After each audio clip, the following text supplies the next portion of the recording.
What if we could travel back in time to a world where dinosaurs didn't yet rule the Earth? What secrets would the past reveal if we journeyed to the true dawn of the Mesozoic era, when creatures you've never even imagined were battling for supremacy on a freshly reborn planet? Dear time traveler, today we set off on an odyssey into the Triassic, the very first period of the age of dinosaurs, a journey to uncover how the most fearsome predators of their time, armed with devastating adaptations and unmatched ferocity, ruled a world in constant transformation. A story of survival, dominance, and extinction.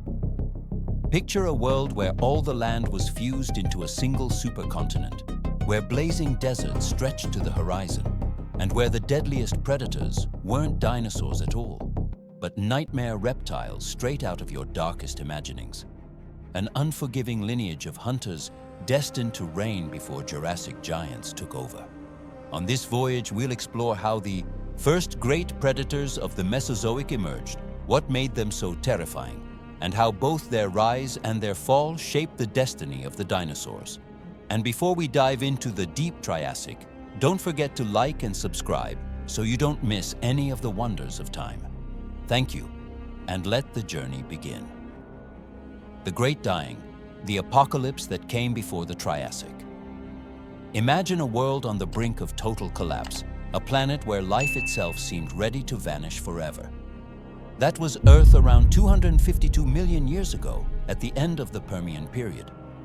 What was about to happen would reshape the face of the planet more dramatically than any other event in the entire history of life. The Permian-Triassic mass extinction, known by a name that truly fits its scale, the Great Dying. This wasn't an ordinary extinction. It was the ultimate apocalypse. An estimated 96% of all marine species disappeared, along with 70% of terrestrial vertebrates. To put that in perspective, it was far more devastating than the event that wiped out the dinosaurs 66 million years later. Trilobites, those iconic arthropods that had dominated the seas for hundreds of millions of years, vanished completely. Giant insects, dragonflies the size of eagles that once ruled Carboniferous skies, nearly disappeared. And the great mammal-like reptiles that had controlled the land during the Permian, like the massive gorgonopsids with their terrifying saber fangs, were erased from the map. So what caused a catastrophe on this scale? Geological evidence points to a lethal combination of factors that fed on each other in a spiraling chain reaction. In Siberia, around 252 million years ago, one of the most colossal volcanic events of all time erupted into existence, the Siberian Traps. For more than 1 million years, massive eruptions spewed out enough basaltic lava to cover over 3 million square kilometers, lifting the ground by more than 5 kilometers in some places. The sheer volume of lava was comparable to the total amount of water in all the world's oceans. But it wasn't only the lava. These eruptions released astronomical quantities of carbon dioxide, methane, and sulfur dioxide into the atmosphere. CO2 triggered runaway global warming. Temperatures soared by as much as 30 degrees above normal in some regions. The oceans, unable to shed the heat, warmed steadily and lost their dissolved oxygen, creating vast dead zones where complex life couldn't survive. Sulfur dioxide reacted with water vapor in the atmosphere to produce acid rain, which poured onto land and sea, poisoning soils and acidifying the oceans. Corals and shell-building mollusks made of calcium carbonate simply dissolved in the increasingly acidic waters. Terrestrial vegetation collapsed, and with it, the food webs that supported life. And then it got worse. Extreme warming destabilized methane hydrates trapped on the seafloor. Methane, a greenhouse gas far more potent than CO2, bubbled into the atmosphere in massive quantities, amplifying the warming in a hellish feedback loop.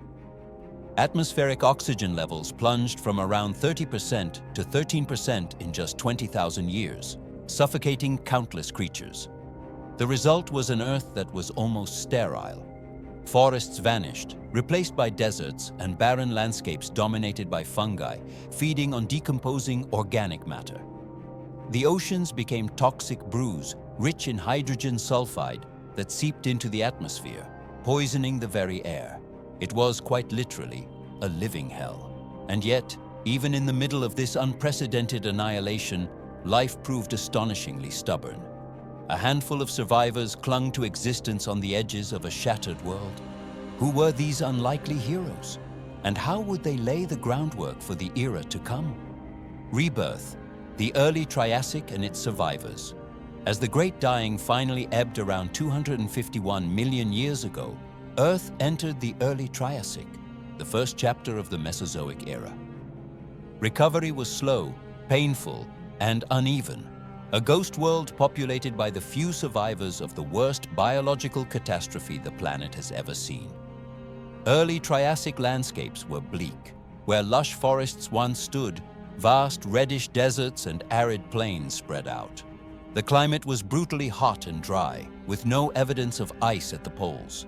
The single supercontinent, Pangaea, stretched from pole to pole like a gigantic C-shaped landmass. Far from the coasts, summers reached infernal extremes, while winters could be bitterly cold. Only along the shores of the Tethys Ocean, a broad embayment biting into Pangaea's eastern edge, were conditions somewhat more moderate. In this harsh world, survivors began their long climb back.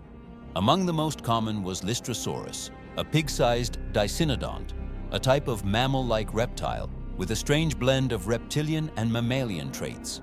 With its flattened snout and tusks, Lystrosaurus was a tough herbivore capable of feeding on the sparse vegetation struggling to return. Its fossils have been found across what are now South Africa, India, China, Russia, and even Antarctica, proof of how Pangaea allowed species to spread across the globe. Alongside Lystrosaurus, small carnivorous mammal-like reptiles called cynodonts began to diversify. Resembling primitive weasels or badgers, they showed transitional features between reptiles and mammals: differentiated teeth, a more efficient metabolism, and possibly fur. Cynodonts were crucial because from them, by the end of the Triassic, the first true mammals would evolve. Amphibians also played a major role in recovery. Temnospondyls, primitive amphibians with flat heads and robust bodies, lived in rivers and swamps. Some grew quite large, becoming formidable predators in aquatic ecosystems.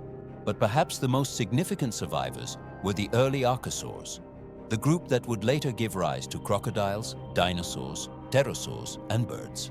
In the early Triassic, these archosaurs were small, lizard-sized animals with slender bodies and relatively long legs.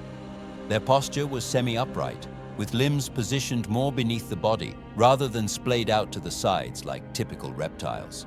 That gave them an edge. They could move faster and more efficiently. Early Triassic plant life was modest. Ferns, horsetails, and primitive conifers were among the first to recolonize devastated landscapes. Flowering plants hadn't appeared yet. In wetter areas near rivers and lakes, small stands of gymnosperms began to form, but huge regions of Pangaea's interior remained harsh deserts with sparse vegetation. Ecosystem recovery was extraordinarily slow. Estimates suggest it took 5 to 10 million years for biodiversity to rebound to something comparable to Permian levels. During that time, ecosystems were simple: few species, fragile food webs, and countless vacant niches waiting to be filled. And then, in that slowly healing world, a new kind of predator began to rise, reptiles that would evolve into the most terrifying hunters of the Middle and Late Triassic, long before dinosaurs reached their peak. These were the Rauisuchians and other predatory archosaurs, the true kings of the Triassic. How did they come to dominate, and what made them so lethal? Lords of the Middle Triassic, the rise of great predators. As the Triassic moved into its middle phase, roughly 247 to 237 million years ago, the world began to change. Temperatures remained warm, but ecosystems stabilized and diversified. Forests of conifers and cycads expanded, and with them came a growing cast of herbivores feeding on this new vegetation. And wherever herbivores thrive, predators inevitably follow.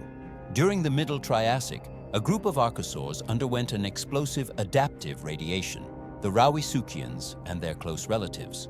These reptiles, part of the clade Pseudosuchia, the lineage that includes modern crocodilians, evolved into the dominant superpredators of their time.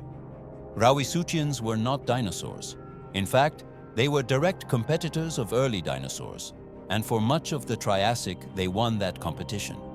They had powerful, robust bodies, strong limbs, and a semi-upright stance that gave them stability and brute force. Their skulls were long and massive, armed with serrated teeth like butcher's knives. Their jaw muscles were enormous, capable of delivering crushing, catastrophic bites. One of the most distinctive features of many Rauisuchians was their dermal armor, bony plates called osteoderms covering the back and flanks. These plates likely protected them from rivals and helped during territorial combat, and may also have played a role in temperature regulation in Triassic climates. Rauisuchians filled the apex predator niche on land. They hunted large Triassic herbivores such as Dicynodonts and rhynchosaurs, as well as smaller reptiles. Their hunting strategy likely relied on ambush and roar power, using muscular strength to overpower large prey in direct confrontations. Other archosaurs also flourished. Phytosaurs, for example, were semi-aquatic reptiles that looked superficially like crocodiles, with long, narrow snouts full of conical teeth perfect for catching fish. They lurked in rivers and lakes, patrolling the shallows for prey. Etosaurs were heavily armored herbivorous archosaurs, their bodies covered in bony plates and spines. They resembled giant armored pigs or armadillos, feeding on plants and using shovel-like snouts to dig up roots and tubers. Their armor helped protect them from predators, though not always successfully. Meanwhile, Middle Triassic dinosaurs were still small and relatively insignificant. Primitive forms like Marsuchus and other dinosauromorphs were chicken to small dog-sized animals, bipedal, agile, and quick, but far from dominant. They shared the world with Rauisuchians, clearly playing a secondary role. In the oceans, marine reptiles began their own radiation. Nothosaurs were semi-aquatic reptiles with long necks, slender bodies, and limbs evolving into primitive flippers, typically 3 to 4 meters long, and hunting fish in coastal waters. Placodonts, by contrast, had stocky bodies and flattened teeth specialized for crushing mollusks and crustaceans. But the true rulers of the Triassic seas would be the ichthyosaurs, fish lizards. These reptiles evolved from land-dwelling ancestors into highly specialized marine hunters. With dolphin-like streamlined bodies, powerful tail flukes, and enormous eyes adapted for deep water vision, ichthyosaurs were fast, efficient predators. Some, like Symbospondylus, reached up to 10 meters, becoming the top ocean predators of the Middle Triassic. The Middle Triassic, in essence, set the stage for the rest of the Mesozoic. Ecosystems grew complex and diverse, with multiple groups competing fiercely for space and resources. But the true peak of Triassic predators was still ahead, because the late Triassic would unleash creatures even more terrifying. What monsters waited in that final Triassic chapter? The peak of terror, late Triassic predators. The late Triassic, from roughly 237 to 201 million years ago, was the golden age of non-dinosaur predators. This was the era when Rauisuchians reached their greatest heights, when the most fearsome reptiles yet seen dominated the land, and when dinosaurs, though present, still lived in their shadow. One of the most iconic predators of this time was Postosuchus, named after Post Quarry in Texas, where its fossils were discovered. This Rauisuchian was a killing machine, up to 6 meters long and weighing roughly 250 to 300 kilograms. Its skull, about 55 centimeters long, was packed with dagger-like teeth, some more than 7 centimeters tall, serrated on both edges for brutally efficient slicing. Postosuchus had a powerful, robust body supported by strong limbs. Its hind legs were noticeably longer and stronger than its front legs, sparking debate over whether it could walk bipedally or was strictly quadrupedal. Current evidence suggests it was mostly quadrupedal, but could rear up on its hind legs at times, perhaps to reach prey or during territorial displays. It lived across the arid plains and scattered forests of what is now North America. The climate was warm and seasonal, with rainfall concentrated in certain parts of the year, more like modern savannas than rainforests. Rivers and lakes dotted the landscape like oases of life in an otherwise dry environment. Postosuchus was the apex predator of its ecosystem. It preyed on large herbivores, especially Placerias, a cow-sized dicynodont with prominent tusks used for defense and digging up roots. Even with its size and weapons, Placerias was still on the menu. Postosuchus likely hunted by ambush. Its mass and build weren't made for long, fast pursuits. Instead, it would lurk near watering holes or well-traveled routes. When a suitable target approached, it would explode into action, using its crushing bite to inflict catastrophic wounds and bring the prey down quickly. But Postosuchus wasn't alone. It shared its world with other predators, creating intense competition. Early theropod dinosaurs, such as Coelophysis, lived in the same ecosystems, and they couldn't have been more different. Coelophysis was smaller, around 3 meters long, light, about 20 kilograms, fully bipedal, and extremely agile. Hollow bones reduced its weight. It had a long, flexible neck and a narrow skull lined with many small, sharp teeth. Coelophysis hunted small prey, lizards, small mammal-like reptiles, large insects, and may have fished in shallow streams. Its strategy was the opposite of Postosuchus: speed, agility, and possibly pack hunting. Fossil beds at Ghost Ranch in New Mexico preserve hundreds of Coelophysis individuals together, suggesting they lived in large groups and may have hunted cooperatively. Although Coelophysis competed with Postosuchus for some resources, they likely rarely fought directly. They occupied different ecological niches. Postosuchus hunted large herbivores, while Coelophysis focused on smaller animals. Still, when carcasses of big animals lay across the landscape, opportunistic Coelophysis would gather to feed, always wary of becoming prey themselves. Another remarkable late Triassic predator was Saurosuchus, a South American Rauisuchian that rivaled Postosuchus in size and ferocity. Saurosuchus lived in what is now Argentina, sharing its world with one of the earliest true dinosaurs, Herrerasaurus. Herrerasaurus is among the oldest known dinosaurs, dating to roughly 231 million years ago. It ranged from 3 to 6 meters long and weighed about 200–350 kilograms. A bipedal predator near the base of the dinosaur family tree, it had a long, narrow skull and flexible jaws that could clamp down firmly on prey. Its hands had 3 long fingers with curved, sharp claws, ideal for gripping and tearing. Impressive as Herrerasaurus was, it lived in a world still dominated by others. Saurosuchus was the real heavyweight of those South American ecosystems. With comparable or greater size and the advantage of a more massive skull and more powerful bite, it kept dinosaurs from taking the top spot, at least for now. In late Triassic oceans, ichthyosaurs reached colossal sizes. Shonisaurus from Nevada grew to around 15 meters long, making it one of the largest marine reptiles of its era. Even bigger forms, like Shastasaurus sicaniensis, reached a staggering 23 meters, rivaling modern whales. These giants likely fed on fish and cephalopods, using sheer size to dominate the seas. The late Triassic truly was the apex of predatory archosaurs. Rauisuchians, phytosaurs, and other reptiles reigned supreme on land and in water. Dinosaurs were present and evolving, but still mostly supporting players. Yet this balance was about to shatter. A cataclysm was coming, one that would change the fate of every one of these groups forever.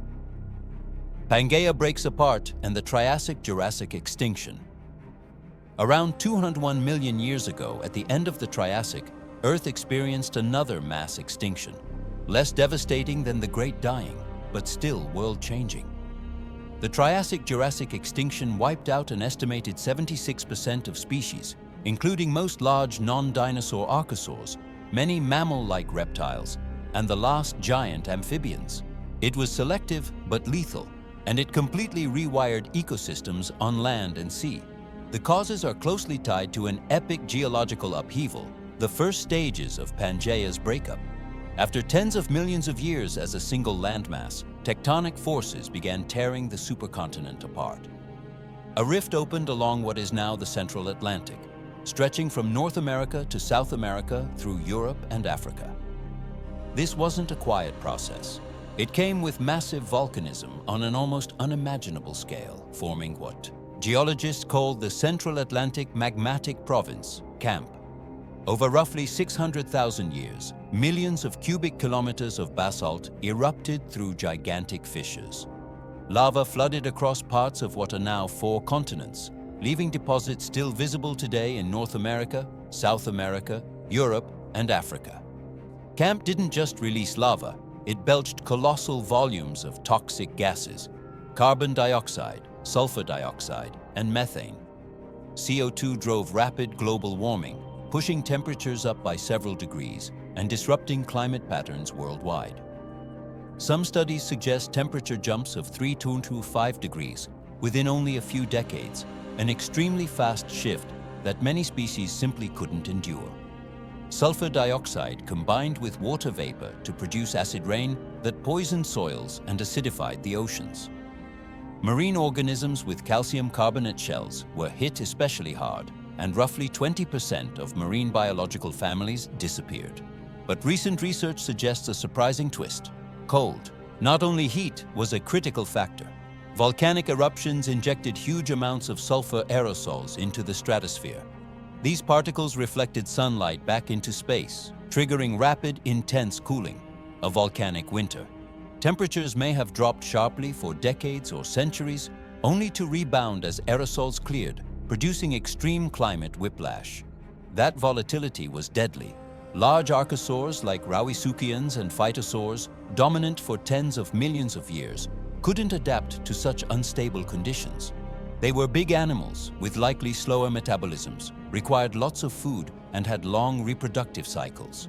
When ecosystems collapsed and vegetation withered, food chains fell apart from the bottom up. Large herbivores starved, and without prey, superpredators like Postosuchus and Saurosuchus followed. Specialized groups suffered most. Etosaurs vanished completely.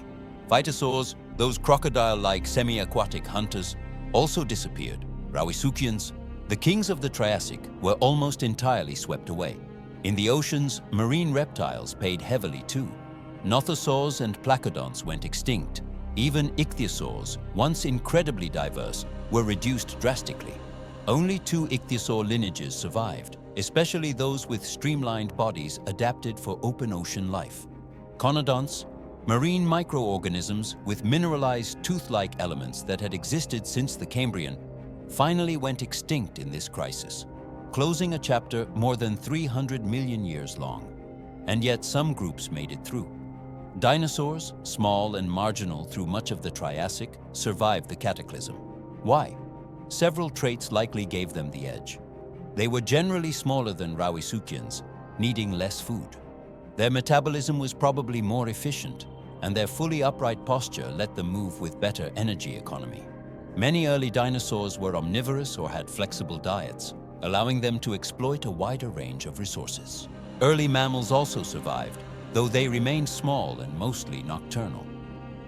Crocodilomorphs, the ancestors of modern crocodiles, endured too, likely because many were semi-aquatic and could take refuge in water when land conditions became unbearable.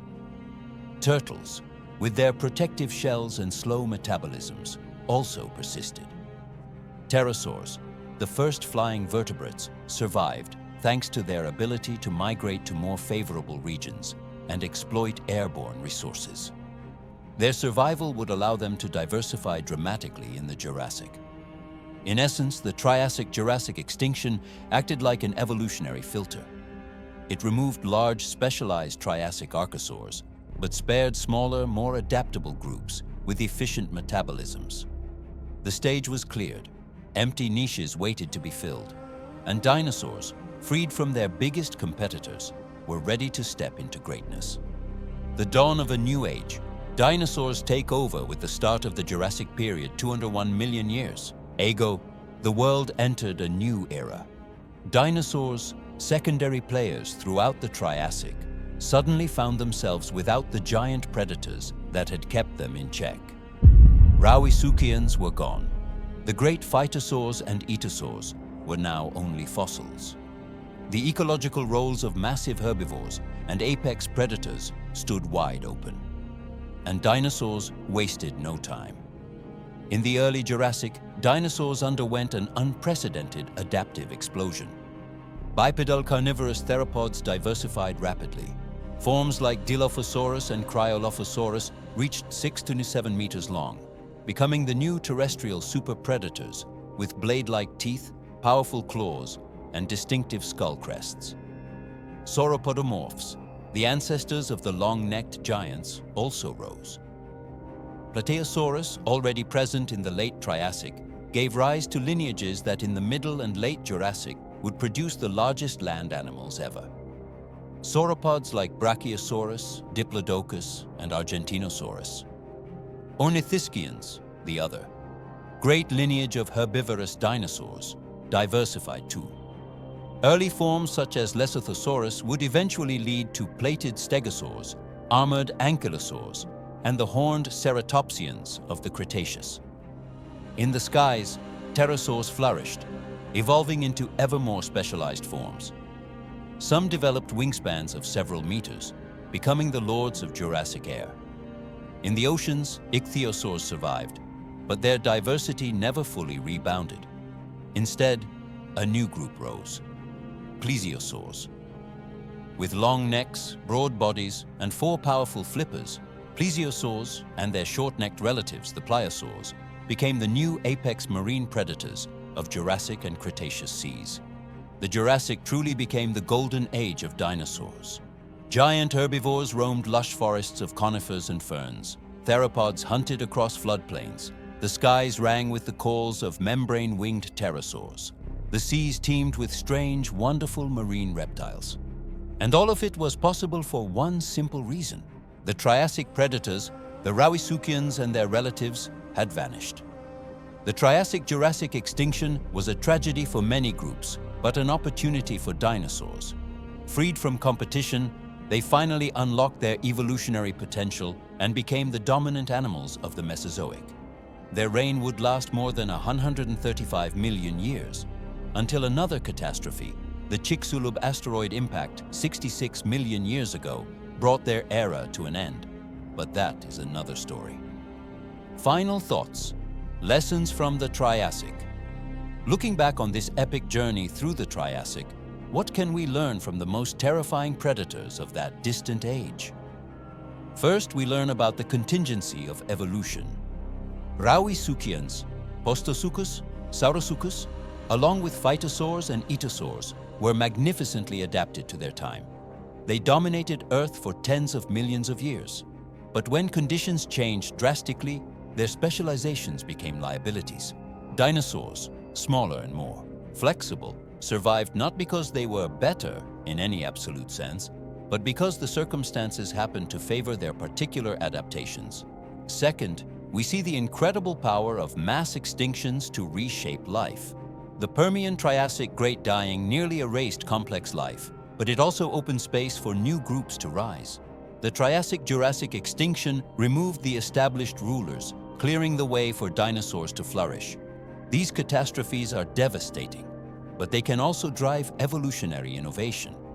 Third, we're reminded of life's astonishing resilience. Even after the worst mass extinction of all time, life found a way. Ecosystems recovered, new forms emerged, and the planet refilled with extraordinary creatures. That tenacity offers hope, even in our own era of rapid environmental change.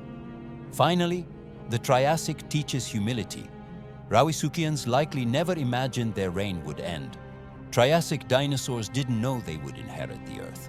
And we humans, dominant in our own time, would do well to remember that no supremacy lasts forever. The future is uncertain, and the history of life on Earth is full of unexpected turns.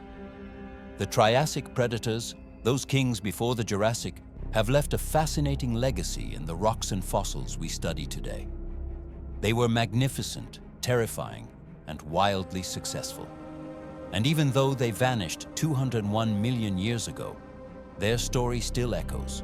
reminding us of the wonder and the danger of a living planet. Always changing, always surprising. If you enjoyed this trip into the Triassic, don't forget to subscribe so we can keep exploring the mysteries of deep time together. See you in the next prehistoric adventure.